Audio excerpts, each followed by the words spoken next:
நாம் எல்லாரும் ஒவ்வொரு நாளும் ஒரு விஷயத்தை அனுபவிக்கிறோம்.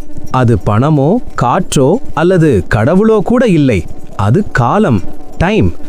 ஆனால் ஒரு நிமிடம் யோசித்து பாருங்கள், காலம் என்பது உண்மையிலேயே இருக்கிறதா அல்லது நமது மூளை நம்மை ஏமாற்றிக் கொண்டிருக்கிறதா? நமக்கு காலம் என்றால் 3 விஷயங்கள்தான். பாஸ்ட், கடந்த காலம், நேற்று நடந்தது.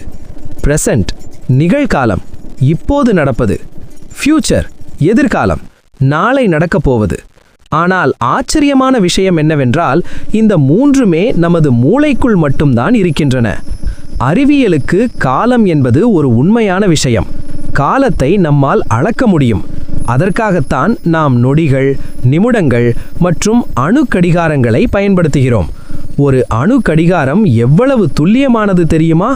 கோடி ஆண்டுகள் ஆனாலும் அதில் ஒரு நொடி கூட மாற்றம் இருக்காது. அதனால் அறிவியல் அடித்து சொல்கிறது, காலம் என்பது உண்மை. ஆனால் ஆல்பர்ட் ஐன்ஸ்டீன் ஒரு அதிரடியான உண்மையை சொன்னார். காலம் எல்லாருக்கும் ஒரே மாதிரி ஓடுவதில்லை. ஒருவர் மிக வேகமாக பயணம் செய்தால் அவருக்கு காலம் மெதுவாக ஓடும். உதாரணமாக, விண்வெளி நிலையத்தில் இருக்கும் ஒரு வீரர் பூமிக்கு திரும்பும்போது அவர் பூமியில் இருப்பவர்களை விட சில மில்லி செகண்டுகள் வருங்காலத்தில் இருப்பார்.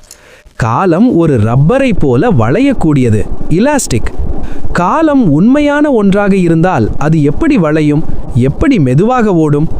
அப்போ காலம் என்பது ஒரு திடமான பொருள் கிடையாது.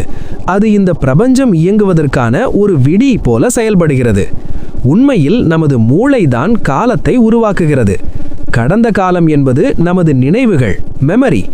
எதிர்காலம் என்பது நமது கற்பனை, இமேஜினேஷன். நிகழ்காலம் மட்டும்தான் உண்மையில் இருக்கிறது.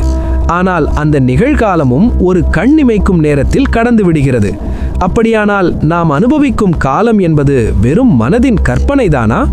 இன்றைய சில இயற்பியலாளர்கள் ஒரு கருத்தை சொல்கிறார்கள்.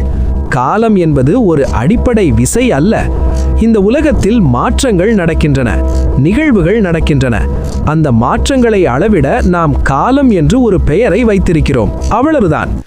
ஒரு அறையில் எதுவுமே நகரவில்லை, எந்த மாற்றமுமே இல்லை என்று வைத்துக்கொள்வோம். அங்கே காலத்தை உங்களால் உணர முடியுமா? மாற்றம் இல்லை என்றால் அங்கே காலத்திற்கு வேலையே இல்லை. இந்த பிரபஞ்சத்திற்கு ஒருவேளை காலம் தேவைப்படாமல் இருக்கலாம். ஆனால் மனிதர்களாகிய நமக்கு காலம் இல்லாமல் வாழ முடியாது. அப்படியென்றால் காலம் என்பது பிரபஞ்சத்தில் இருக்கிறதா அல்லது நமது மூளைக்குள் இருக்கிறதா? காலம் என்பது ஒரு கடிகாரம் அல்ல. அது ஒரு உணர்வு, அது ஒரு விதி, அது ஒரு மாயை. அல்லது இந்த காலம்தான் ஒட்டுமொத்த பிரபஞ்ச